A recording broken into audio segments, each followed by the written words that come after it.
আসসালামু আলাইকুম প্রিয় শিক্ষার্থীরা, কেমন আছো সবাইকে?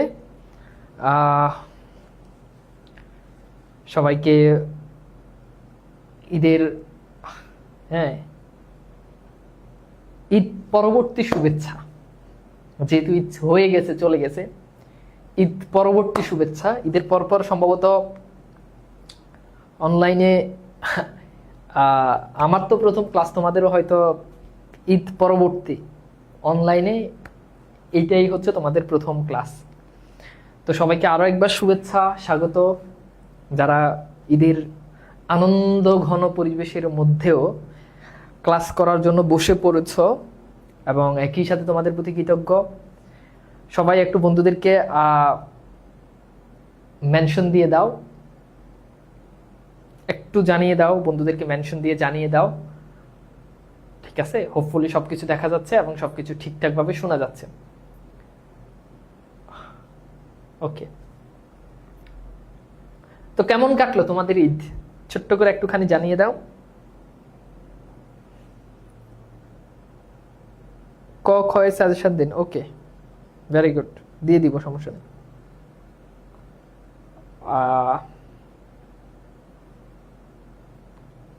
ঠিক আছে,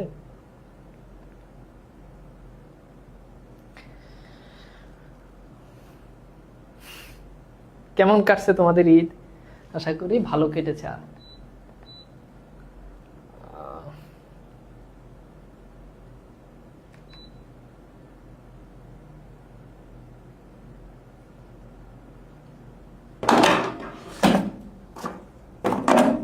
আলহামদুলিল্লাহ ভালো কাটছে। আপনার কেমন কাটছে? কেটেছে আলহামদুলিল্লাহ, ভালোই, খারাপ বলা যাবে না। ঠিক আছে, একটু সবাই বন্ধুদেরকে একটু মেনশন দিয়ে দাও যাতে করে সবাই আমাদের ক্লাসে যুক্ত হতে পারে। তো আমরা শুরু করি তাহলে আমাদের আজকের ক্লাস। তো আজকের ক্লাসে আমরা হচ্ছে এইচএসসি বাংলা প্রথম পত্র, তোমাদের একটা নাটক আছে সিরাজউদ্দৌলা, ঐতিহাসিক একটা নাটক।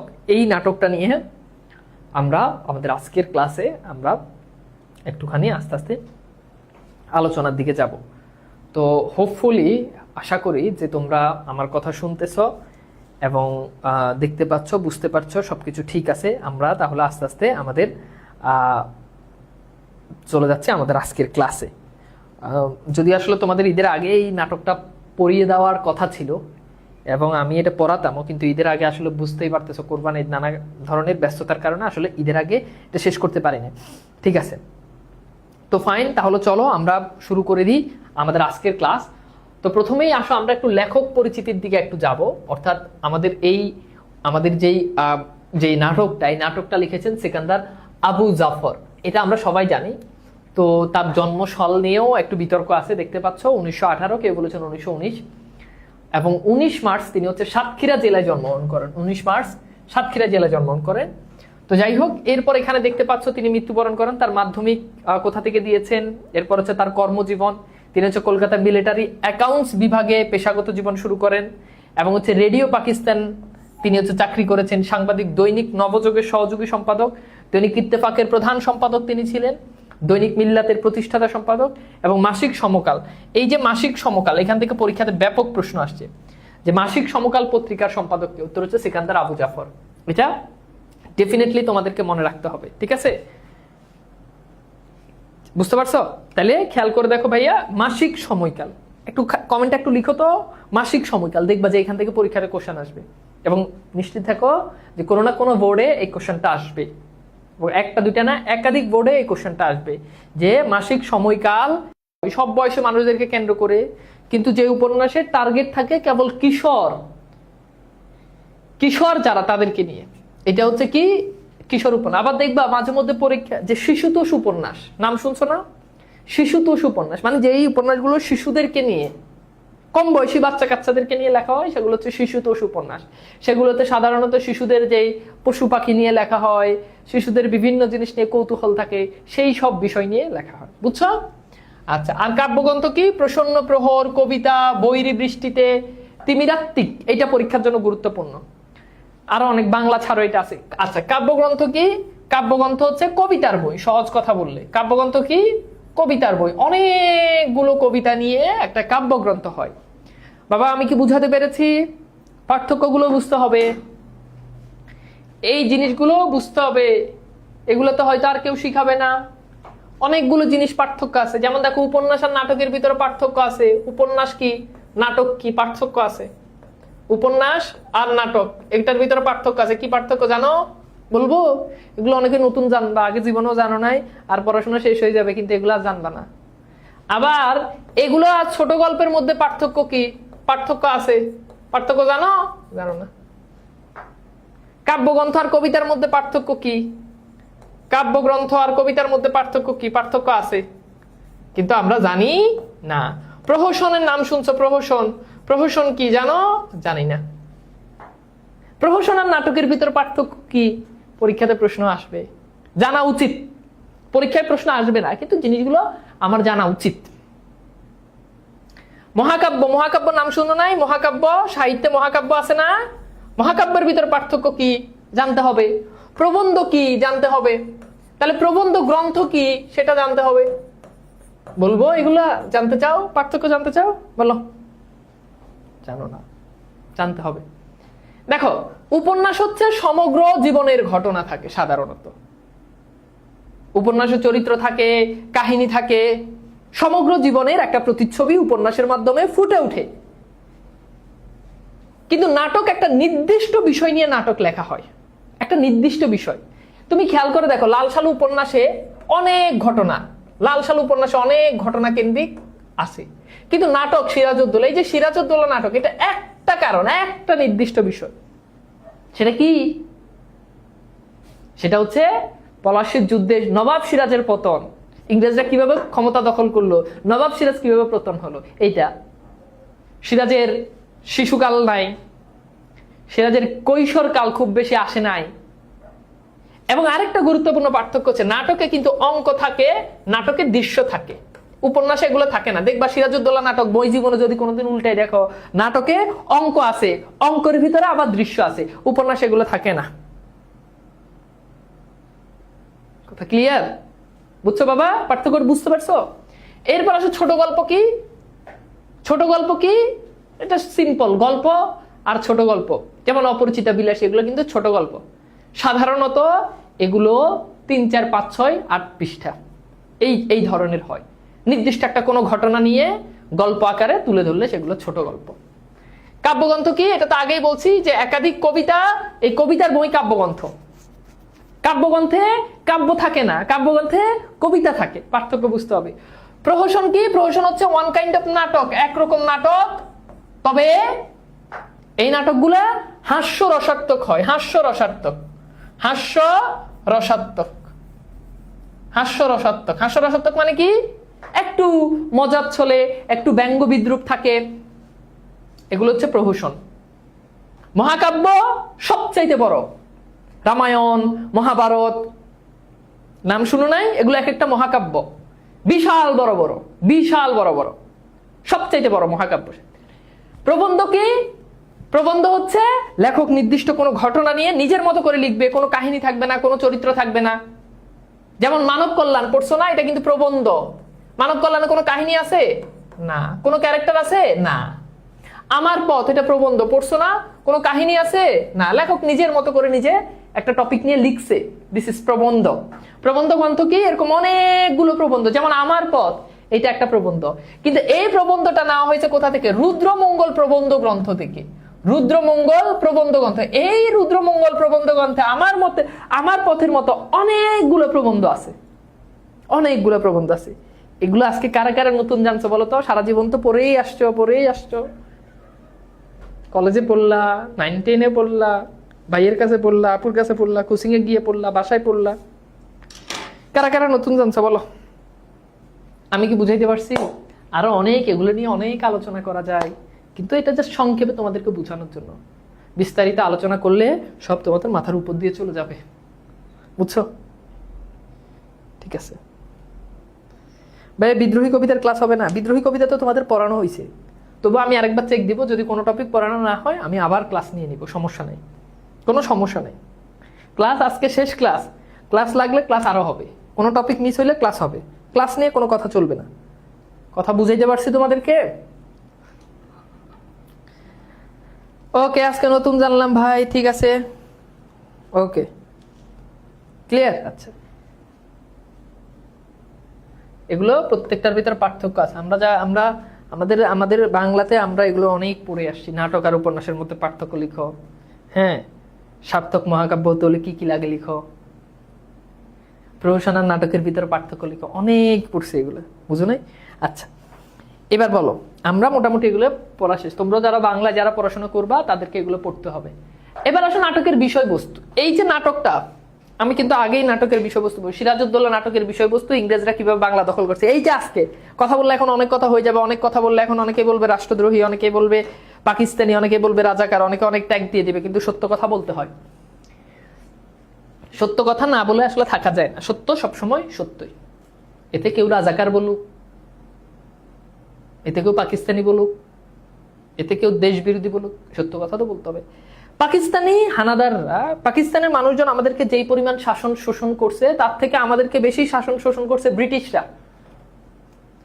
একথা দুনিয়ার কেউ অস্বীকার করতে পারবে না। কথা বুঝছো? পাকিস্তান আমাদেরকে শাসন করছে, তার আগে পাকিস্তান সহ পুরো ভারতবর্ষকে শাসন করছে ব্রিটিশরা। দেখবা এখন ব্রিটিশ শব্দটা একটা গালিতে পরিণত হয়েছে, তাই না? বাচ্চা যেটা একটু দেখবা যে বেশি দুষ্টামি করে, বেশি শয়তানি করে, বান্দ্রামি করে, ওইটারে দেখবা বলে ব্রিটিশ। দেখো বলে গ্রাম অঞ্চলে দেখবা ব্রিটিশ কয়, এটা একটা গালিতে পরিণত হয়েছে। তো ইতিহাসে অনেক ক্যারেক্টার আছে যে নামগুলো এখনো মানুষ সম্মানের সাথে উচ্চারণ করে, আবার অনেক নাম আছে যেগুলো মানুষ শুনলেই মানুষ থুতু মারে। মির্জাফর, আচ্ছা কোন বাচ্চা আশেপাশে দেখছো কোন বাচ্চার নাম মির্জাফর রাখে না? কারণ এই শব্দটা একটা গালিতে পরিণত হয়েছে। ঘসেটি বেগম ইতিহাস থেকে নেওয়া, এই নাম কি কোনোদিন কেউ রাখে বলতো? ঘসেটি বেগম, বাচ্চার নাম, মেয়ের নাম কোনোদিন ঘসেটি বেগম রাখছে? এটা একটা গালিতে পরিণত হয়েছে। মেয়ে যেটা বেশি জাউরামি করে ওইটার মানুষ কয়ে যায় ঘসেটি বেগম, যেটার মুখ চলে ওইটার ঘসেটি বেগম। কথা ভুল বলছি না? তো একবার কাছে হুজুরের কাছে গেছে যে হুজুর এমন একটা নাম দেন, বাচ্চা হয়েছে, বাচ্চার নাম রাখুন স্মার্ট, আধুনিক, আনকমন, যে নাম আনকমন, এবং এই নাম অবশ্যই কোরআন হাদিসে আছে। মানে নাম হইতে হবে আনকমন এবং নাম কোরআন হাদিসে আছে, ইসলামিক এবং আনকমন হইতে হবে। এখন ইসলামিক নাম রাখতে গেলে সাধারণত কি রাখবো? আব্দুর রহমান, আব্দুর রহিম, আব্দুল্লাহ, এগুলো তো কমন নাম। বাট তার ডিমান্ড হচ্ছে যে রাখতে আনকমন, যেটা কেউ রাখে না, ইতিপূর্বে কেউ রাখে নাই, আনকমন এবং কোরআনে আছে এমন। তো হুজুর বললো তাহলে রাখেন ফেরাউন, এছাড়া আর আনকমন নাম নেই। ফেরাউন কোরআনেও আছে, আবার ফেরাউন আনকমন। কেউ কার বাচ্চার নাম ফেরাউন রাখে না।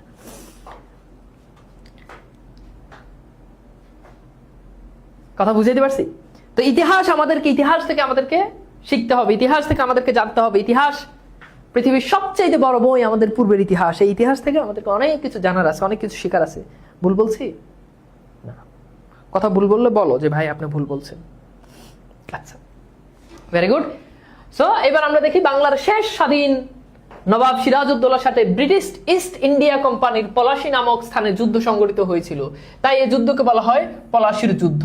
পলাশীর যুদ্ধ কত তারিখে? এটা পরীক্ষাতে এমসিকিউতে আসে কিন্তু 1757 সালের 23, এটা সম্ভবত জুন ছিল, হ্যাঁ, সংগঠিত হয় পলাশীর যুদ্ধে।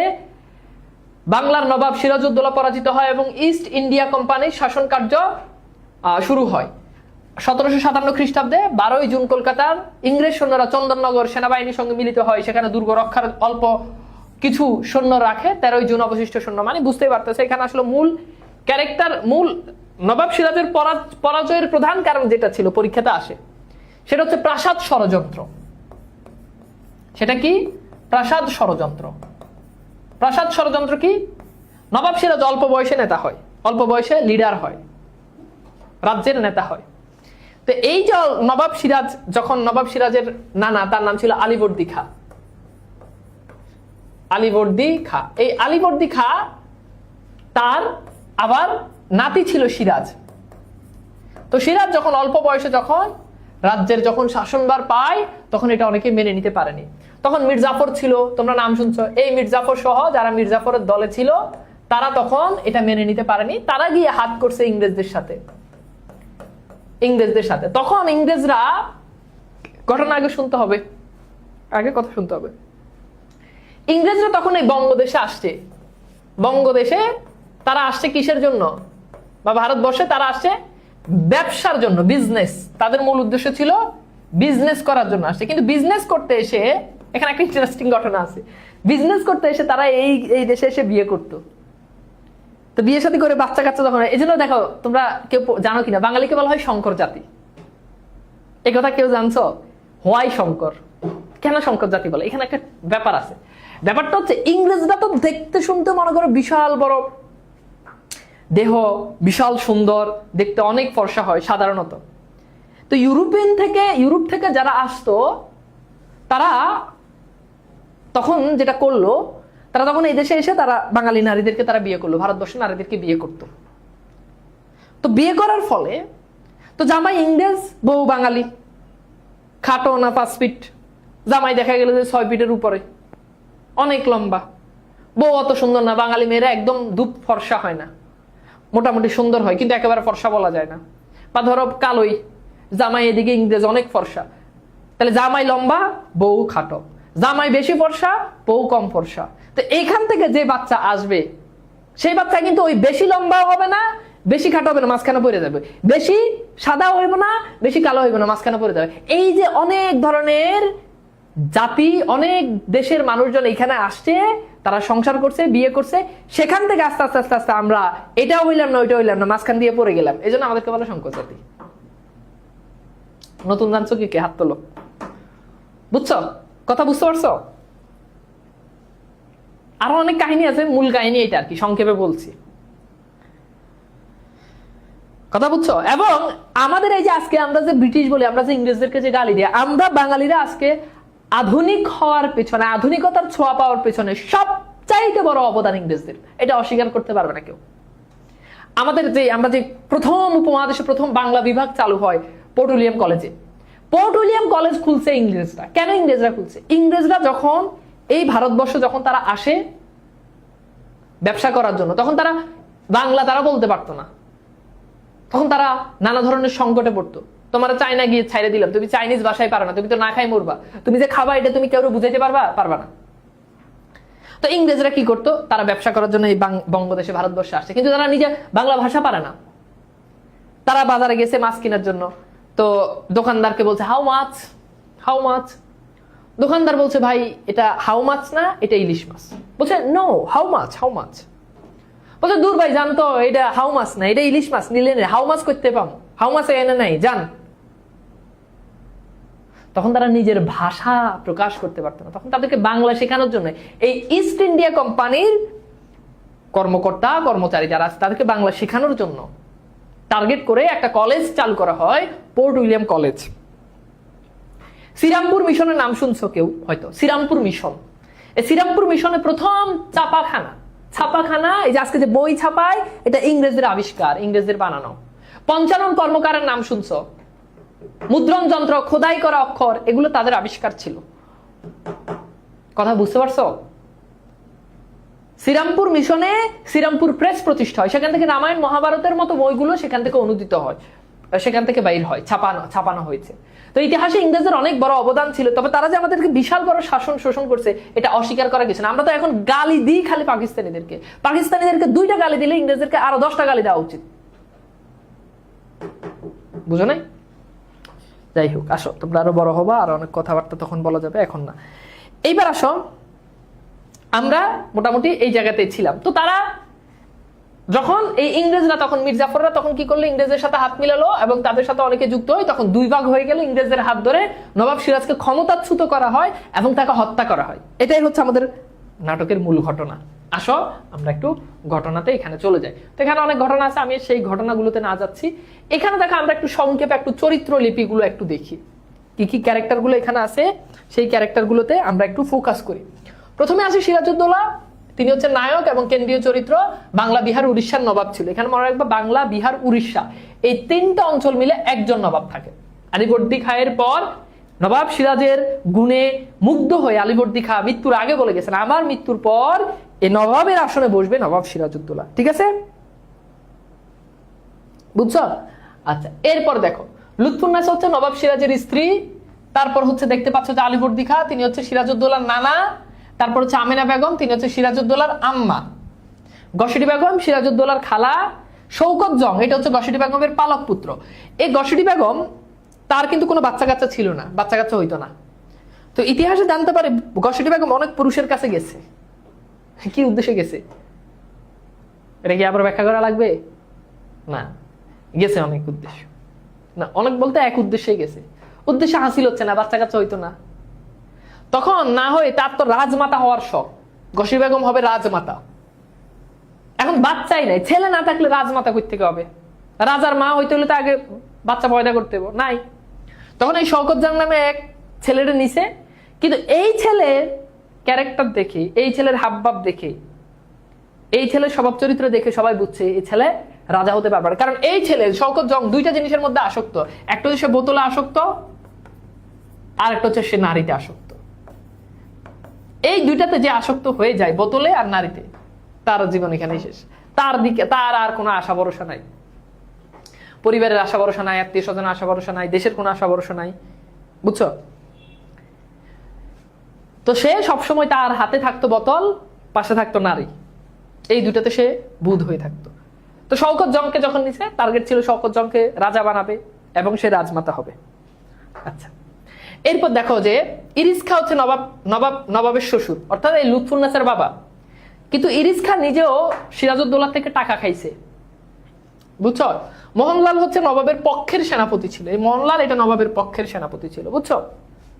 আচ্ছা, এরপর হচ্ছে মীর মর্দান নবাবের সেনাপতি, নবাবের পক্ষে যুদ্ধে পলাশিতে আহত হয়ে মৃত্যুবরণ করে। তাহলে মোহনলাল, মীর মর্দান এরা হচ্ছে নবাবের পক্ষের লোক ছিল।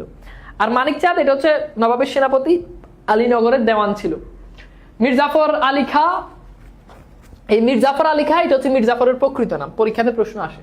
মির্জাফর আলী খাঁ সিরাজউদ্দৌলার প্রধান সেনাপতি ছিল। এরপর হচ্ছে মিরন, মির্জাফরের ছেলে ছিল। রায়দুল্লভ নবাবের বিশ্বাসঘাতক সেনাপতি ছিল। রাজবল্লভ, তিনি হচ্ছে নবাবের বিরুদ্ধে ষড়যন্ত্রকারী, এরা হচ্ছে নবাবের বিপক্ষে। জগৎ শেঠ, এরা হচ্ছে উমিচাঁদ। উমিচাঁদ হচ্ছে মানে টাকার জন্য সে যে কোনো কাজ করতে সে রাজি, এরকম। তো সে মূলত লাহোরের লোক ছিল। এখান থেকে একবার পরীক্ষাতে এমসিকিউ আসছে। ইয়ার লুৎফর খায়গান আরঙ্গুলো নওবে সিং, নবাবের পক্ষে সে যুদ্ধ করেছিল। রাইসুল জুহালা হচ্ছে গুপ্তচর। গুপ্তচর মানে হচ্ছে যে গোপনে সংবাদ আহরণ করে। রাইসুল জুহালা, তার প্রকৃত নাম হচ্ছে নারায়ণ সিং। নারায়ণ সিং বা রাইসুল জুহালা, সে ছিল গুপ্তচর, বুঝছো? বোতল মানে কি, বোতল মানে কি, এটা না বুঝের কি আছে বাবা? কি বুঝান লাগবে? সবকিছু কি খুলে বলা লাগবে? আচ্ছা, আরো আছে দেখো মোহাম্মদী বেগ। এই মোহাম্মদী বেগ হচ্ছে নবাব সিরাজকে হত্যা করে টাকার বিনিময়। কিন্তু সে নবাব সিরাজের বাপ তাকে পালক পুত্র দত্তক নিয়েছিল এবং তাকে সন্তানের মতো মানুষ করেছে হিসাবে মোহাম্মদী বেগ নবাব সিরাজের ভাই, কিন্তু সে টাকার বিনিময় হত্যা করেছে, বুঝছো? আচ্ছা, এরপর হচ্ছে সাফরে, কোমর বেগ দুই ভাই ছিল। ওয়ালি খান, রবার্ট ক্লাইভ, এরা হচ্ছে ইংরেজ। রজার ড্রেক, তারপর হচ্ছে হলওয়েল, এরা ছিল ইংরেজ। আরো অনেকগুলো ক্যারেক্টার আছে এখানে, ইংরেজ ক্যারেক্টার অনেকগুলো দেওয়া আছে, এগুলো তোমরা পড়ে নিও। এখানে আর প্রধান ক্যারেক্টার কিছু নেই। তো চলো আমরা একটু একটু করে অঙ্ক, প্রথম অঙ্কের প্রথম দৃশ্যে কি কি আছে এগুলোর একদম মানে সারাংশ, নির্যাস যেটাকে বলা যায়, যতটুকু জানলে পরীক্ষাতে এমসিকিউ প্লাস সিকিউ আনসার করতে পারবা ঠিক ততটুকুই। ক্লাসটা হচ্ছে যতটুকু প্রয়োজন ততটুকু আয়োজন, বুঝছো?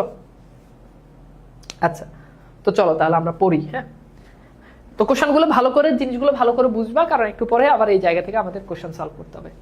তো দেখো, প্রথমত হচ্ছে প্রথম অঙ্ক, নবাব সিরাজ পোর্ট উইলিয়াম দুর্গ আক্রমণ করলে ক্লেটন ড্রেক পরাজয় নিশ্চিত জেনে দুর্গ হতে পলায়ন করে। নবাব সিরাজ প্রথমে, ইংরেজরা যারা ছিল তারা পোর্ট উইলিয়াম দুর্গ, ওই যে বললাম পোর্ট উইলিয়াম কলেজ, ওই পোর্ট উইলিয়াম দুর্গ ছিল একটা বড় বিল্ডিং। তো এই পোর্ট উইলিয়াম দুর্গ যখন জানে যে এটা ইংরেজরা দখল করছে, তখন প্রথম দিকে নবাব সিরাজ, নাটকের প্রথমেই নবাব সিরাজ সেটা আক্রমণ করে। আক্রমণ করার পর ক্লেটন, তারপর হচ্ছে ড্রেক, তারা হচ্ছে সেখান থেকে পরাজয় নিশ্চিত দেখে তারা সেখান থেকে চলে যায়। নবাব দুর্গ দখল করে কলকাতার নাম দেন আলীনগর। এই যে দেখো কলকাতার নাম, তিনি ওই দুর্গটা দখল করেন এবং কলকাতার নাম পরিবর্তন করে তিনি কলকাতার নাম রাখা আলীনগর। মানিক চাঁদকে আলীনগরের দেওয়ান নিযুক্ত করেন। এবার মানিক চাঁদ তাকে বসাইছে যে তুমি আলীনগরের, অর্থাৎ কলকাতা বা আলীনগরের দায়িত্বে তুমি থাকবে। এবং হলওয়েলকে বন্দি করে রাজধানী মুর্শিদাবাদে নিয়ে যান। হলওয়েলকে কি করে বন্দি করে তাকে মুর্শিদাবাদে নিয়ে যান। এটা হচ্ছে প্রথম দৃশ্যে আমরা এটা দেখি। দ্বিতীয় দৃশ্যে কি হয়, কলকাতা থেকে তারা খেয়ে ইংরেজরা পোর্ট উইলিয়াম জাহাজে আশ্রয় নেয়। তাহলে খুব ইম্পর্টেন্ট, কলকাতা থেকে যখন বিতাড়িত হয় তখন তারা পোর্ট উইলিয়াম জাহাজে অংশ নেয়। তাদের একটা জাহাজ ছিল, নাম ছিল পোর্ট উইলিয়াম জাহাজ। এই পোর্ট উইলিয়াম জাহাজে তারা কি করে, সেখানে আশ্রয় নেয়। সেখানেই পরিকল্পনা করে কিভাবে আবার কলকাতা ফিরে আসা যায়। তারা আবার প্ল্যান করে যে কলকাতা থেকে তো আমাদেরকে বাইর করে দিছে, বাট এখন আমরা আবার কিভাবে কলকাতায় ফিরে আসতে পারি, এটা নিয়ে তারা আবার প্ল্যান সাজাচ্ছে। হলওয়েল ওয়ার্ডস মুক্তি পেয়ে সেখানে আসে এবং এরা দুজন মুক্তি পেয়ে আবার সেই জাহাজে আসে। ইংরেজরা আবার কলকাতায় ফিরতে পারবে, তারা আবার ব্যবসা বাণিজ্য করতে পারবে। চিঠিতে আমরা এও জানতে পারি শওকত জং নবাব সিরাজের বিরুদ্ধে আক্রমণের প্রস্তুতি নিচ্ছে। তাহলে এখানে দেখা যায় যে একটা চিঠি, সেই চিঠির মাধ্যমে দেখা যায় যে নবাব শওকত জং সে নবাব সিরাজের বিরুদ্ধে আক্রমণ করবে এবং ইংরেজরা আবার কলকাতায় তারা ঢুকতে পারবে, এরকম। তৃতীয় দৃশ্যে দেখি অমিচাঁদ, রাজবল্লভ, জগৎ শেঠ, রায়দুল্লভ সবাই ষড়যন্ত্রে লিপ্ত হয় ঘসেটি বেগমের বাড়িতে। তাহলে তৃতীয় দৃশ্যে ঘসেটি বেগমের বাড়ির ঘটনা আসে, যেখানে নবাবের যে প্রধান সেনাপতি বা আমর্ত্য যারা ছিল তারা সেখানে সম্মিলিতভাবে বসে। অমিচাঁদ ছিল, রাজবল্লভ ছিল, জগৎ শেঠ ছিল, রায়দুল্লভ ছিল, এরা বসে। এরা কেন বসে? এরা বসে যে কিভাবে নবাব সিরাজকে কি করবে, ক্ষমতাচ্যুত করবে। এটা নিয়ে তারা সেখানে মিটিং বসায়, কিভাবে সিরাজকে ক্ষমতাচ্যুত করে শওকত জংকে মসনদে বসানো যায়। মসনদ বলতে সিংহাসন।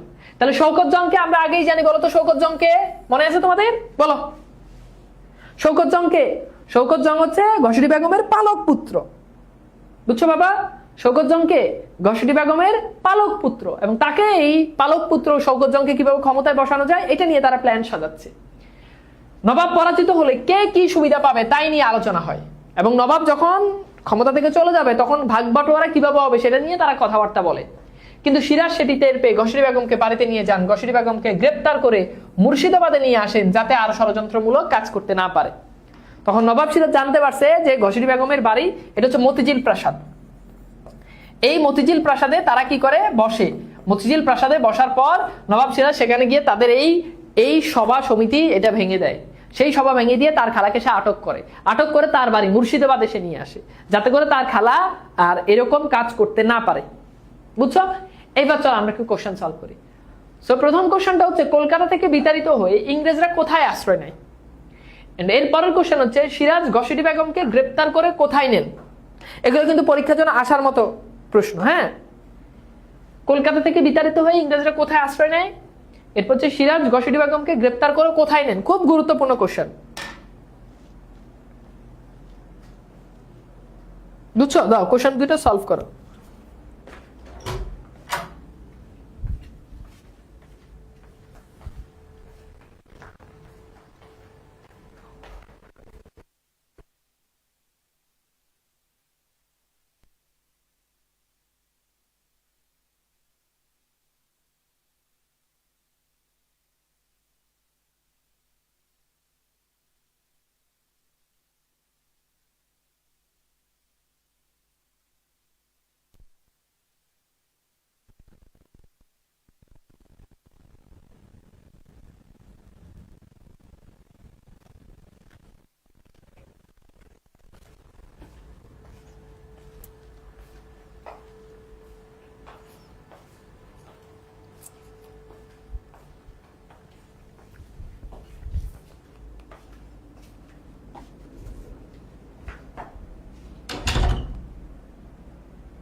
ওকে, করছো? কোশ্চেন সলভ করতে দিছি, কথা বলতে বলি নাই তো, কোশ্চেন সলভ করতে দিছি। আচ্ছা, তাহলে ইংরেজরা বিতাড়িত হয়ে কোথায় আশ্রয় নেয়? পোর্ট উইলিয়াম জাহাজে। পোর্ট উইলিয়াম জাহাজে। হ্যাঁ, ক্লাস ভালো করে খেয়াল করলে না করলে এগুলো কিন্তু পারবা না। এরপর দেখো সিরাজ ঘসেটি বেগমকে গ্রেপ্তার করে কোথায় নেন? মুর্শিদাবাদে।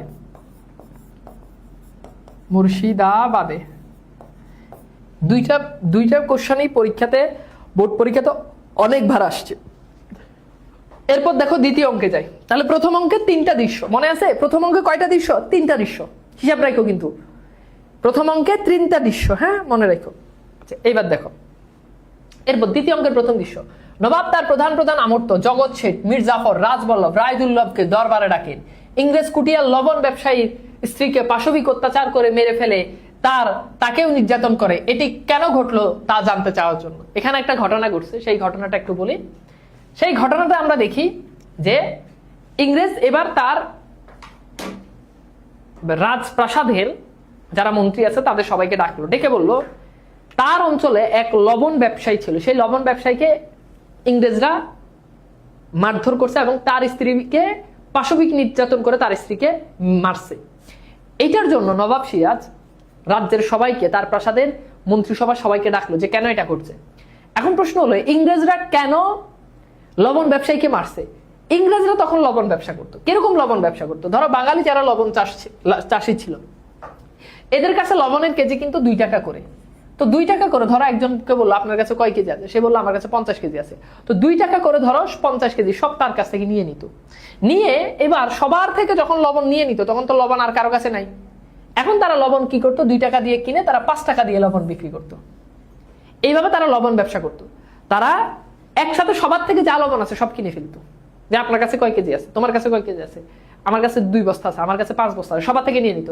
নিয়ে নিলে লবণ তো আর নাই, লবণ তো খালি ইংরেজদের কাছে আছে। এখন মানুষ বাধ্য হয়ে তাদের কাছ থেকে বেশি টাকা দিয়ে কিনতো।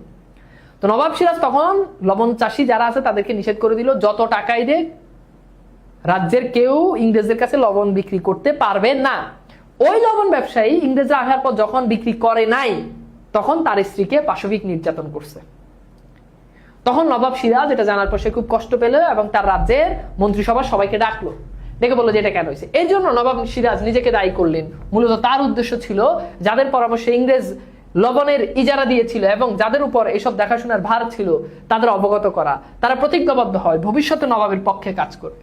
সবাইকে ডাকছে, ডেকে নবাব বললো যে এটা আমার দোষ, আমার রাজ্যে একজন লবণ ব্যবসায়ীর স্ত্রীকে এভাবে পাশবিক নির্যাতন করা হয়েছে, এই দোষ আমার। কিন্তু নবাবের টার্গেট ছিল যে সবাইকে বুঝানো। তখন সবাই নবাবের সাথে প্রতিজ্ঞাবদ্ধ হয় যে আমরা কখনো আর নবাবের বিপক্ষে কোনো কাজ করব না। ওকে, এরপর দেখো দ্বিতীয় দৃশ্যে দেখতে পাই দরবারে নবাব জগৎ শেঠ, মীর জাফর, রাজবল্লভ, রায়দুল্লভ অপমান করায় এবং নিজেদের স্বার্থ রক্ষার জন্য মীর জাফরের আবাসে মন্ত্রিসভায় যোগ দিয়ে ষড়যন্ত্র করতে থাকে। তাদের পরিকল্পনা বাস্তবায়নে ইংরেজরা কিভাবে হাত করা যায় সে আলোচনা হয়। যেভাবে হন মসনদে বসতে চায় মীর জাফর, ঠিক আছে, মীর জাফর। তো এবার নবাব সিরাজ যখন বসছে তখন তাদেরকে একটু অপমান করছে, তারা কেন নবাবের বিপক্ষে কাজ করে, এটা আবার তাদের খুব লাগছে, তাদেরকে অপমান করছে। তো সেই সবাই তারা নবাবের সাথে প্রতিজ্ঞাবদ্ধ হয় যে তারা নবাবের পক্ষে কাজ করবে, কিন্তু এরপরেই তারা আবার নবাবের বিপক্ষে কাজ করা শুরু করে। তো তৃতীয় দৃশ্যে আমরা দেখি যে ষড়যন্ত্র চূড়ান্ত করার লক্ষ্যে মিরনের বাসায় একত্র হয় ষড়যন্ত্রকারীরা। এবার তারা মিরনের বাসাতে তারা কি হয়, সবাই একত্রিত হয়। রায়দুল্লভ সভা শুরুর পূর্বেই মিরনের কাছে এসে তার দাবি পেশ করে চলে যায়। কিছুক্ষণ পরে ক্লাইভ হোয়াটস হাজির হয় 2টি দলিল নিয়ে। এই 2টো দলিলের ভিতরে একটা আসল দলিল ছিল আর একটা কিন্তু নকল দলিল ছিল, বুঝছো। নবাবের পরাজয়ের পরে কে কি পাবে তা নিশ্চিত হয় দলিলের মাধ্যমে। দলিলে লেখা থাকে যে নবাব যখন বিতাড়িত হবে তখন কে কোনটা পাবে। দলিলে এটি স্পষ্ট হয় যে মীর জাফরের নামে রাজা হলেও শাসন চলবে ইংরেজ কোম্পানি, অর্থাৎ মীর জাফর মাত্র নামে রাজা হবে। যেমন আমাদের বাংলাদেশে মনে করে যে প্রধানমন্ত্রী হবে নামে প্রধানমন্ত্রী, দেশ চালাইবে ইন্ডিয়া। তো তখন এটা কি যে মীর জাফর তখন নামে রাজা হবে কিন্তু দেশ আসলে প্রকৃত অর্থে শাসন করবে কারা, ইংরেজরা। এরকম কথাবার্তা হয়। সভা শেষ হলে মোহনলাল সেখানে পৌঁছে দেখলো কাউরি কোনো খোঁজ পেল না। মোহনলালকে মনে আছে নবাবের পক্ষের সেনাপতি, সে সেখানে যায় কিন্তু গিয়ে দেখে ততক্ষণে তাদের সভা শেষ। ওকে, এবার আসে আমরা কোশ্চেন সলভ করি। 2টি দলিল তৈরি করে কে? এক। দ্বিতীয় কোশ্চেন হচ্ছে ইংরেজরা কাদের উপর অত্যাচার করতো বলতো?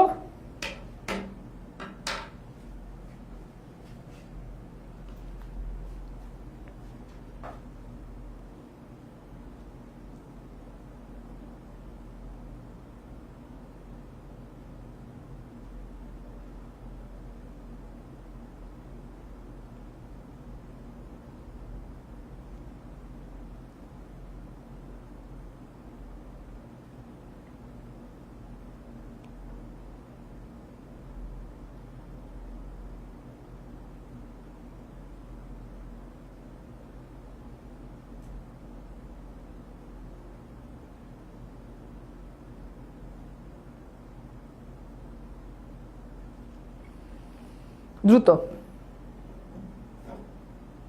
হ্যাঁ, হত্যা করেছিল লবণ চাষির বউকে।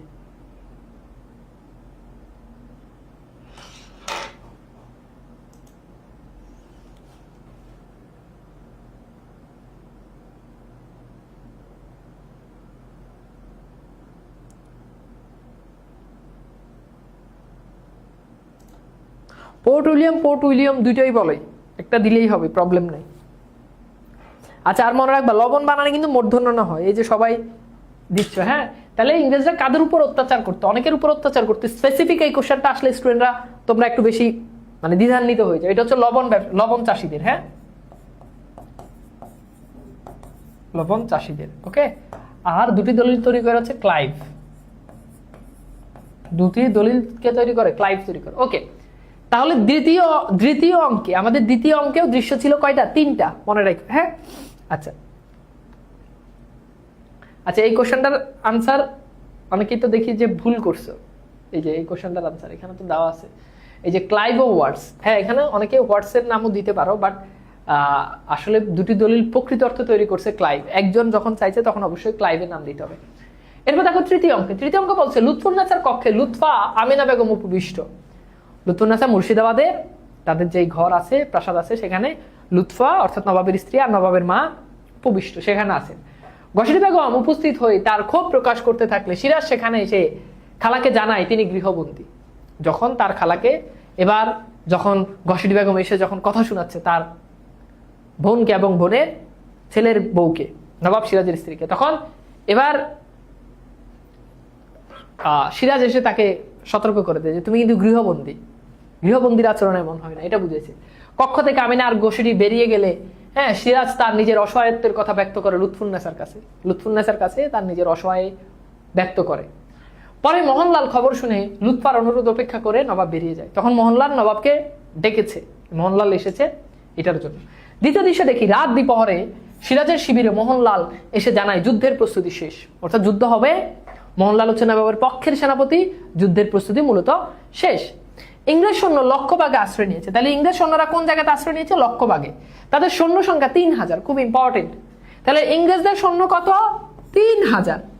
নবাবের পক্ষের সৈন্য 50,000। জাস্ট গেস করো, ইংরেজদের পক্ষে 3000 সৈন্য, নবাবের পক্ষে সৈন্য কত? 50,000। নবাবের সন্দেহ মির্জাফর, রায়দুল্লভ, ইয়া লুৎফারের সৈন্য যুদ্ধে দিবে কিনা। নবাবের পক্ষে 50,000 সৈন্য হলেও এখানে কথা আছে, এই সৈন্যরা কিছু মির্জাফরের আন্ডারে, কিছু রায়দুল্লভের আন্ডারে। এই মির্জাফর যদি কমান্ড না করে যুদ্ধ করার জন্য, তাহলে তার আন্ডারে যে সৈন্যরা আছে এরা যুদ্ধ করবে না। অর্থাৎ একজন সেনাপতির আন্ডারে অনেক সৈন্য থাকে, তো মূল সেনাপতি যদি কমান্ড যদি না করে তাহলে ওই সৈন্যরা যুদ্ধ করবে না।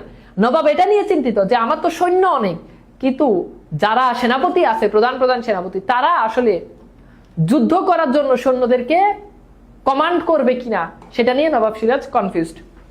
আচ্ছা, এরপর দেখো আর ইয়ার লুৎফার সৈন্য যুদ্ধে দিবে কিনা। হ্যাঁ, প্রহরীরা ওমর বেগের ভাই, ওমর বেগ হচ্ছে মির্জাফরের গুপ্তচর, এটা মনে রাখবা। হ্যাঁ, ওমর বেগ হচ্ছে মির্জাফরের গুপ্তচর, আর নবাবের গুপ্তচর হচ্ছে রাইসুল জুহালা। ওকে, প্রহরীরা ওমর বেগের ভাই কোমর বেগকে বন্দী করে এবং সিদ্ধান্ত নেয় কাল যুদ্ধ শেষ হলে তাকে মুক্তি দিবে। এরপর দেখো তৃতীয় দৃশ্য দেখো, যুদ্ধের প্রথম প্রহরে নবাবের পক্ষে জয়ের সম্ভাবনা থাকলেও পলাশীর যুদ্ধক্ষেত্রে প্রধান সেনাপতি মির্জাফর যুদ্ধে অংশগ্রহণ না করলে এবং নৌবে সিং, বদরে আলী, মীর মর্দান নিহত হলে যুদ্ধে সিরাজ পরাজিত হয়। প্রথম দিকে নবাব সিরাজ জিতে যাচ্ছে, কিন্তু নবাব সিরাজের সেনাপতি, প্রধান সেনাপতি মির্জাফর যুদ্ধে অংশগ্রহণ করেনি, সে যুদ্ধ করেনি এবং তার আন্ডারে যে সৈন্য আছে তাদেরকে যুদ্ধ করতে নিষেধ করেছে। ফলে নবাবের পক্ষের যারা ছিল, নৌবে সিং, বদরে আলী, মীর মর্দান, তারা আসলে নিহত হয়েছে বা মারা গেছে। মোহনলালের পরামর্শে সিরাজ দেহরক্ষী নিয়ে রাজধানী মুর্শিদাবাদে যায় শক্তি সঞ্চয় এবং সৈন্য সংগ্রহের জন্য। এবার নবাব সিরাজ মুর্শিদাবাদ, সে কি করে? রাজধানী মুর্শিদাবাদের দিকে চলে যায়। সেখানে গিয়ে সে আবার পুনরায় যুদ্ধ করবে, আবার সে জনবল রেডি করবে, যুদ্ধের জন্য আবার সে সৈন্য রেডি করবে, এই নিয়ে সে চলে যায়। যখন মির্জাফর ক্লাইভ নবাব সিরিজে উপস্থিত হয় তখন দেখি সিরাজ নেই। হ্যাঁ, শেষে নারায়ণ সিং ক্লাইভের হাতে নিহত হয়। নারায়ণ সিংকেও ক্লাইভ মেরে ফেলেছে। নারায়ণ সিংকে নবাবের পক্ষের গুপ্তচর। চতুর্থ দিশে আমরা দেখি দরবারে নবাবের ডাকে সাড়া দিয়ে সাধারণ জনগণ উপস্থিত হলে নবাব তাদের সাহস যোগায় প্রতিরোধ করার জন্য। মুর্শিদাবাদে গিয়ে নবাব সবাইকে ডাক দেয় যে আপনারা আসুন, ইংরেজরা আমাদের দেশ দখল করতেছে, এখন সবাইকে প্রতিহত করতে হবে, না হলে আমাদের এই ভারতবর্ষ ইংরেজদের কবলে চলে যাবে, এই বলে গ্রামবাসী সবাইকে, রাজ্যের সবাইকে তিনি অনুপ্রাণিত করে যুদ্ধ করার জন্য। তিনি রাজকোষ খুলে দেন এবং নবাব সিরাজ রাজকোষ খুলে দেন যে আপনাদের যা যা লাগে আপনারা নিয়ে যান, কিন্তু এই মুহূর্তে আপনারা যুদ্ধ করে ইংরেজদেরকে প্রতিহত করেন। কিন্তু তারা শেষ অর্থ নিয়ে পালিয়ে যায়, এমনকি তার শ্বশুর, অর্থাৎ ওই যে তার শ্বশুরের রিস্কা আগেই বলছি, সে নিজেও কি করে ওই যে নবাব যে টাকা পয়সা নিয়ে পালিয়ে যায়, কিন্তু সে নিজেও সৈন্য দেয় না। খালি দরবারে আসে লুৎফা, সে পরামর্শ দেয় এখন বসে না থেকে বিদ্রোহীদের শাস্তি দিতে হবে, নবাবের শুভাকাঙ্ক্ষীদের সহযোগিতা। এই জন্য তারা পাটনার উদ্দেশ্যে যাত্রা করে। এবার মুর্শিদাবাদ থেকে যখন দেখে যে আর কোনো উপায় নাই, তখন তারা পাটনার উদ্দেশ্যে চলে যায়। এরপর দেখো ইংরেজ সৈন্যরা কোথায় আশ্রয় নেয়। এরপর হচ্ছে নবাব ও ইংরেজের সৈন্য যথাক্রমে কত। এটা পরীক্ষার জন্য খুব গুরুত্বপূর্ণ একটা এমসিকিউ।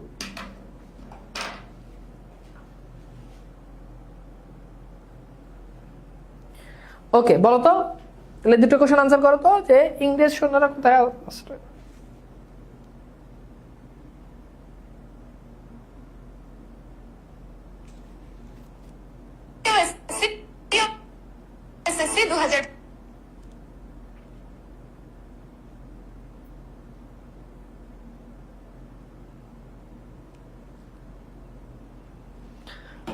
ওকে, বুঝছো? এটা কিন্তু খুব গুরুত্বপূর্ণ এমসিকিউ। নবাব ও ইংরেজদের সৈন্য যথাক্রমে, তাহলে নবাবের সৈন্য কত বলতো? 50,000, ঠিক আছে, কমা, আর ইংরেজের হচ্ছে 3,000।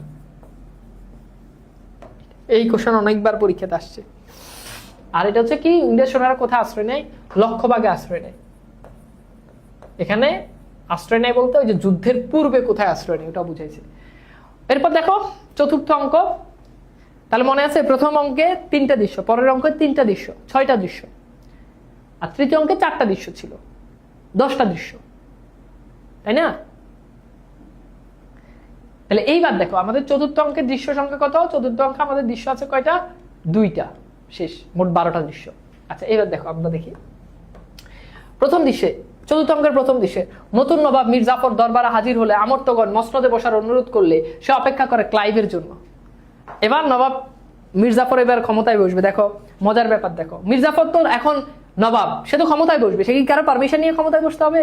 না, কিন্তু সে বসে থাকে, তার আব্বা ক্লাইভ আসবে, তার আব্বা এসে তাকে হাত ধরে বসাবে। এরপর খেয়াল করো, ক্লাইভ এলে তার হাত ধরে মসনদে বসে। তাহলে একজন নবাব যখন আরেকজনের জন্য অপেক্ষা করে যে সে আসলে, আমার বাপ আসলে আমি তার হাত ধরে ক্ষমতায় বসবো, সিংহাসনে বসবো, তাহলে বলো তার থেকে ভালো কিছু আশা করা যায়? যায় না।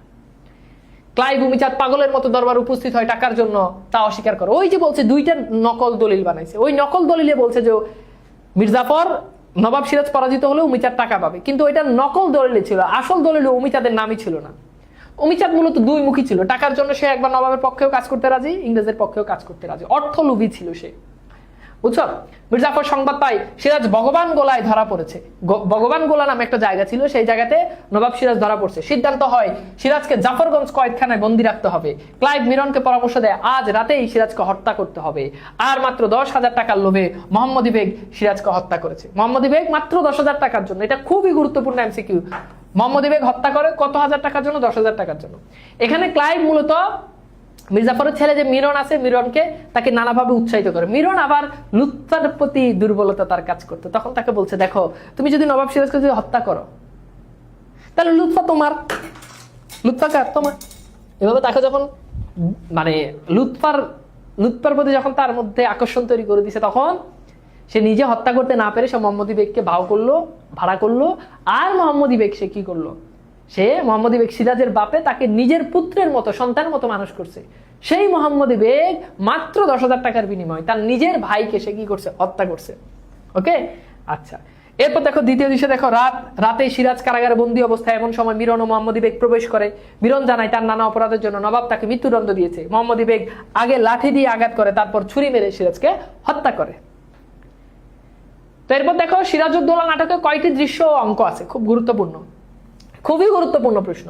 মীর জাফর মসনদে বসতে কার জন্য অপেক্ষা করে বলতো?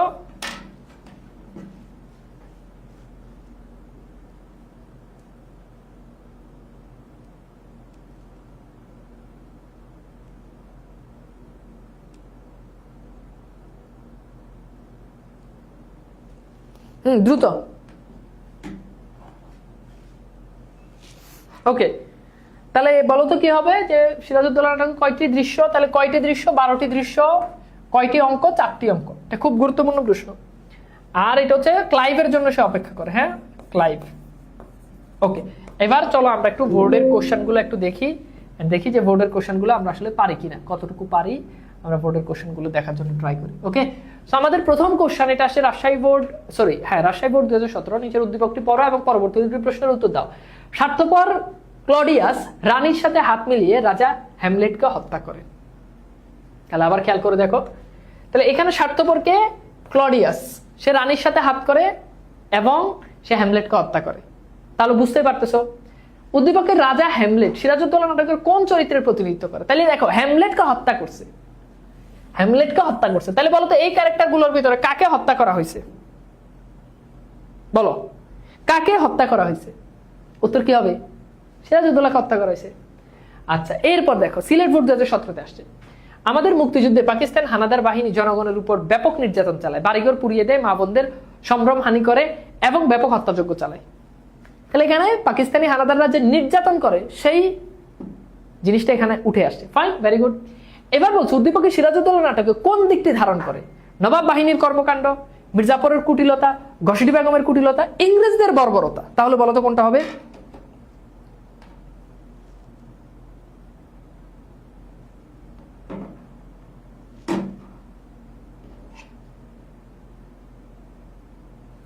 তাহলে উত্তর হচ্ছে এখানে দেখো পাকিস্তানি হানাদারদের যে নৃশংসতা, নির্যাতন সেটা ফুটে উঠছে। তাহলে ইংরেজদের বর্বরতার বিষয়টা এটার সাথে মিলে, তাই না?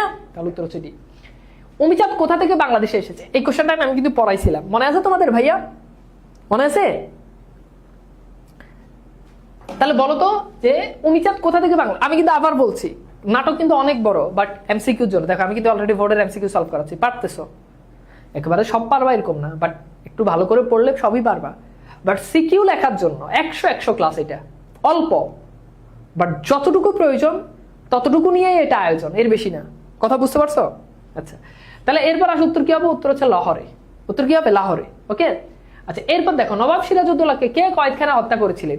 মিরন, ক্লাইভ, মোহাম্মদ বেগ, মির্জাফর। কি হবে বলো?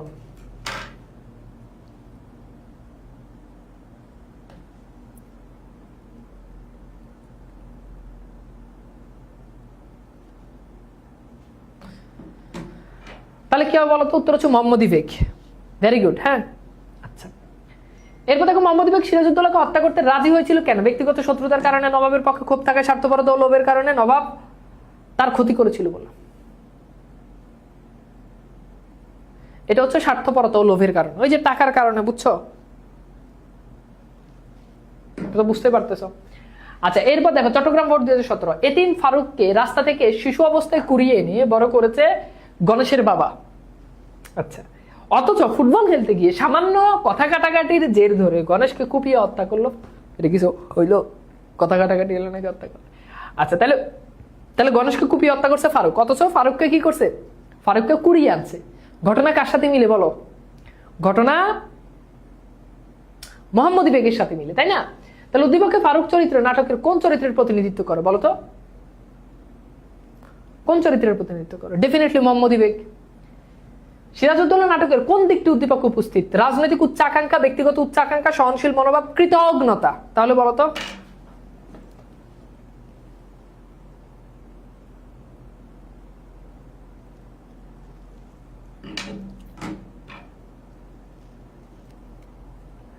তাহলে কি হবে? উত্তর হবে কৃতজ্ঞতা। কৃতজ্ঞতা মানে কি বুঝতে হবে জিনিসটা।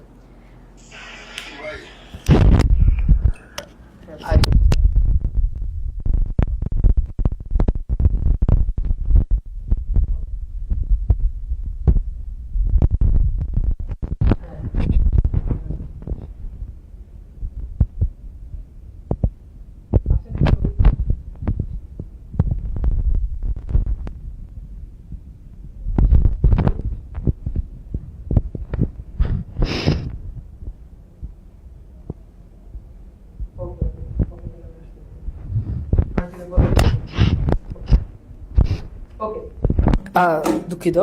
আচ্ছা, এইবার আসো। তাহলে উত্তর হচ্ছে কৃতজ্ঞতা। শোনো, উপকারের উপকার স্বীকার করে যেটাকে বলে কৃতজ্ঞতা। কৃতজ্ঞতা হচ্ছে উপকারের উপকার অস্বীকার করে যে, তাহলে বাবা খেয়াল করে দেখো, মোহাম্মদী বেগ কিন্তু তাকে ছোটবেলায় কুড়িয়ে আনছে, লালন পালন করছে, সে কিন্তু কৃতজ্ঞতা স্বীকার করে না, তার মানে হচ্ছে কৃতজ্ঞতা।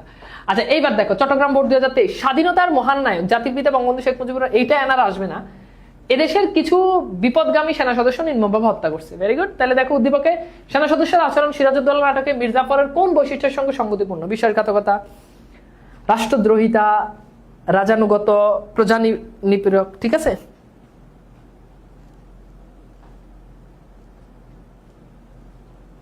তাহলে উত্তর হচ্ছে কি? বিশ্বাসঘাতকতা। জাতির পিতার সাথে সিরাজউদ্দৌলা নাটকের সিরাজের চরিত্রের সাদৃশ্যপূর্ণ বৈশিষ্ট্য দেশপ্রেম, উদারতা, বিশ্বাসঘাতকতা। উত্তর হচ্ছে প্রথম দুইটা, কারণ সিরাজ তো বিশ্বাসঘাতকতা করে না, বরং তার সাথে বিশ্বাসঘাতকতা করছে। আচ্ছা এরপর দেখো, আমি চিরকাল ইংরেজদের বন্ধু, উক্তিটি কার? উত্তর হচ্ছে উমিচাঁদের। এই উক্তিটা থেকে পরীক্ষাতে প্রশ্ন আসবে। ঠিক আছে, এত বেশি বুঝো কেন? আমি ফোনে কথা বলছি, কে ফোন করছে তুমি জানো? ভাবি গল্প, ভাবি কই থেকে আইবো? ভাবি কই থেকে আইবো? বুঝলাম না ভাই, আমি ফোনে কথা বলছি, ফোনে তো গুরুত্বপূর্ণ একটা কল আসছে, ধরো ভাবি আছে তোমাদের, তাই বলে এটা আমি কি ক্লাসে কি ফোন ধরবো? তার গুরুত্ব যদি থেকেও থাকে, তোমাদের থেকে তো বেশি না, তোমরাই তো ফার্স্ট প্রায়োরিটি আমার, নাকি? তো তোমাদের ক্লাসে তার ফোন ধরবো যদি থাকে, নাই যদি থাকে, তারপরে তো এটা হবে না। তোমরা কিভাবে বুঝলে? না আমি না বুঝি না, আমি এখনো বিয়ে শাদী করি নাই, এখনো হয় নাই, এখনো করি নাই, করব খুব শীঘ্রই। তা আমার বাড়িতে সবাই জানে আমি বিয়ে করে ফেলেছি ঢাকাতে, আমার গ্রামের বাড়িতে সবাই জানে আমি ঢাকাতে বিয়ে করে ফেলেছি। একমাত্র আমি এবং আমার ফ্যামিলির মানুষজন জানে যে তানভীর এখনো বিয়ে করে নাই। বাকি গ্রামের মোটামুটি সব ঘরে একদম মানে 5 বছর 6 বছর 7 বছরের বাচ্চা থেকে শুরু করে বুড়া পর্যন্ত সবাই জানে তানভীর বিয়ে করে ফেলেছে। ইভেন মানে বিয়ে পর্যন্ত তো আছে, এটা আরো অনেক দূর গড়াই গেছে না। এখন আমি যদি বিয়ে করি, তো আমি বউ নিয়ে গ্রামে যাইতে সমস্যা কি? মানুষ বলে গ্রামের মানুষ সহজ সরল, যেই লোক এই কথা কয় গ্রামের মানুষ সহজ সরল, ওই লোক নিজেই সহজ সরল। কারণ কোন সহজ সরল মানুষ গ্রামের লোককে আবার সহজ সরল বলতে পারে না। কথা বুঝতে পারছো? খুবই খুবই খুবই যন্ত্রণা, বুঝছো? মানে গ্রামের মানুষ ভালো, কিন্তু অনেক বেশি বুঝে, বুঝছো? কইলাম না যে আমার মানে আমি জানি না, আমার মা বাপ মা জানে না, যে আমার বাপ মার কথা এসে গিয়ে তুই কার পছন্দ করস, তুই মাইয়া লই আন, সমস্যা নাই, আমরা রাজি আছি। তুই মাইয়া লই আন, মাইয়া কালা হোক ধলা হোক যাই হোক লই আন, বিয়ে করে লই আন, আমরা রাজি। ঠিক আছে, তা আমার ওই খালি বাড়ির মানুষজনই জানে যে আমি বিয়ে করে আছি। কি যে মানে কোন কোথায় বাস করি, কোথায় যাব, বুঝছো? খুবই কষ্টে আছি, খুবই কষ্টে।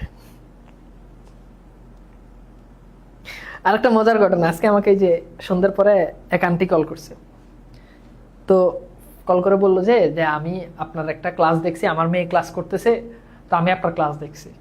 তো আমি বললাম জি বলেন, কি ক্লাস, কি দেখলেন? পরে বললাম যে আপনি ক্লাসে বলছিলেন যে আপনি নাকি বিয়ের অনেক ঘটকালি করেন, অনেক আপনার স্টুডেন্টদের নাকি বিয়ে দিয়ে দিছে আপনি নিজে। তো দিছি, কথা সত্য। অনেক স্টুডেন্ট যখন দেখি মেয়ে, অনেক স্টুডেন্ট থাকে না অফলাইনের, অনলাইন তো তোমাদেরকে ওরকম চিনি না, তো দেখি যদি মনে হয় না মেয়ে ভালোই, ওরকম পরিচিত ভাই ব্রাদার বা আত্মীয় স্বজন থাকলে বা পরিচিত থাকলে বিয়ের জন্য যখন বলে, তো বলি, দেখাই দিই আর কি, বিয়ে ওরকম হয়ে যায়। তো আন্টি ওই কথা শুনছে, তো বলো যে বাবা আমার তো একটা মেয়ে আছে ফাইনাল ইয়ারে পড়ে অনার্স, একটু তুমি যদি একটু দেখতা তাহলে হয়ে যেত, আমি তোমার সিভিটা দিই, বুঝছো? তো এরকমও অনেক ঘটনা ঘটে, আজকের ঘটনা আর কি।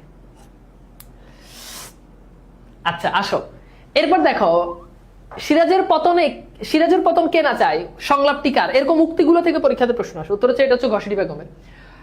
এরপর দেখো, রাইসুল জুহালা কে ছিলেন? নবাব সিরাজের প্রধান গুপ্তচর, মির্জাফরের সহযোগী সৈনিক, ইংরেজদের পক্ষের গুপ্তচর, ঘসিটি বেগমের পালিত পুত্র। বলো তো কি হবে?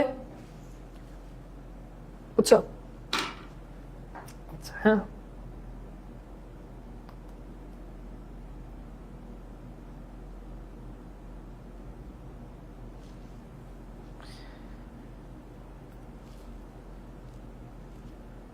ভাই আন্টির ঘটনা দেখতে, আন্টির ঘর দেখানো লাগবো না, দেখাইলে তোমাদেরকে এরকম অনেক কিছু দেখাইতে পারে, কিন্তু এগুলো দেখাইলে না তোমরা বললো যে ভাই এগুলো আপনার পার্সোনাল বিষয়, এক একজন এক এক মন্তব্য করবে, বাট জিনিসগুলো খুব ফানি। মানে এমন এমন আজকে একটা ভয়েস আসছে আমার হোয়াটসঅ্যাপে, তো এটা তোমাদেরকে এখন শুনাইতে পারি, বাট মানে কার কেমন রিয়াকশন হয় যেহেতু জিনিসটা আর কি, তো ওই জন্য আর দেখাইলাম না। ওরকম অনেক অনেক ঘটনা ঘটে, বুঝছো। তো যাই হোক, আসো উত্তর হচ্ছে কি সিরাজউদ্দৌলার প্রধান গুপ্তচর।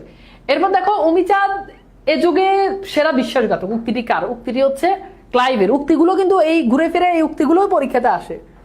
আচ্ছা, সিরাজের বিরুদ্ধে ঘসটি বেগমের আক্রোশের কারণ কি? সিরাজের বিরুদ্ধে ঘসটি বেগমের আক্রোশের কারণ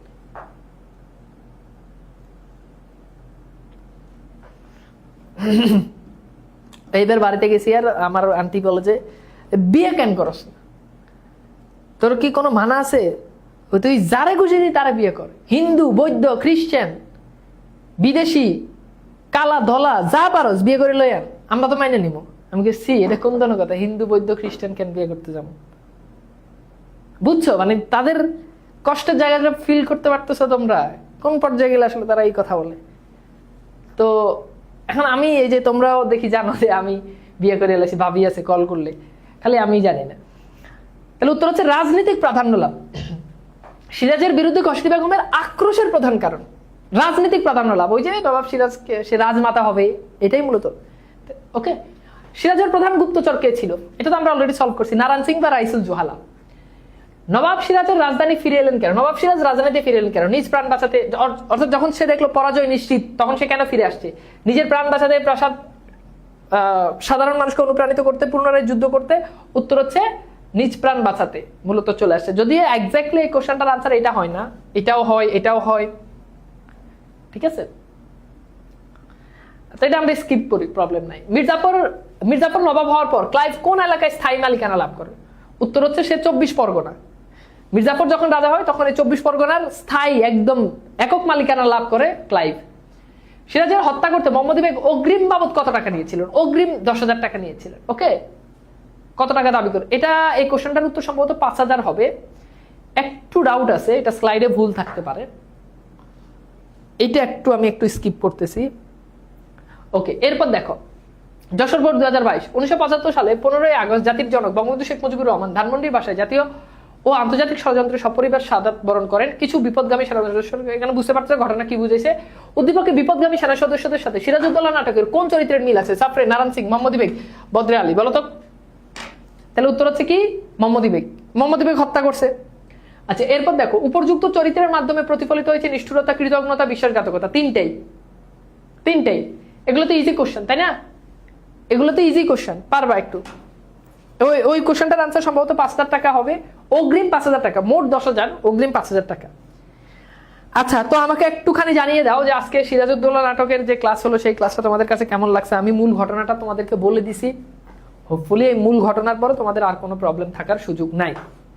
ওকে, সো আজকে মোটামুটি অফিসিয়ালি বলা যায় তোমাদের শেষ ক্লাস। আমি আরেকবার আজকে একটু চেক করবো তোমাদের সাইম ভাইকে দিয়ে কোনো টপিক মিসিং আছে কিনা। যদি কোনো টপিক মিসিং থাকে তাহলে আমি আবার ইনশাল্লাহ আগামীকালই চেষ্টা করবো তোমাদের ক্লাস নিয়ে নিতে। হোপফুলি কোনো টপিক মিসিং নাই, তারপর আমি আবার চেক দিব। হ্যাঁ, আর যদি না থাকে তাহলে আবার তোমাদেরকে পোস্ট দিয়ে জানিয়ে দিব, ঠিক আছে? তো তোমাদের সাথে ভালো জার্নি কাটলো, খুবই ভালো লাগলো। আশা করি অ্যাডমিশনেও তোমরা আমাদের সাথে থাকবা, আমার সাথে থাকবা। যারা মানবিকের জন্য যারা প্রিপারেশন নিবা ঢাবি খ প্লাস বিভাগ পরিবর্তনের জন্য, তারা আমাদের ঢাবি খ প্লাস বিভাগ পরিবর্তন 4.0 কোর্সে থাকতে পারো, যেখানে বাংলা সবগুলো ক্লাস আমি নিব, ইংরেজিতে তোমাদের মানিক ভাই সবগুলো ক্লাস নিবে, জিকেতে আমাদের কুইন আমাদের ফারিয়াপু ক্লাস নেবে। সো অ্যাডমিশনে তোমাদের দাওয়াত রইল, ইনশাল্লাহ আশা করি তোমাদেরকে পাবো। তো আজকের মতো তাহলে বিদায় নিচ্ছি, পরবর্তীতে আবারও হয়তো দেখা হয়ে যেতে পারে। আল্লাহ হাফেজ।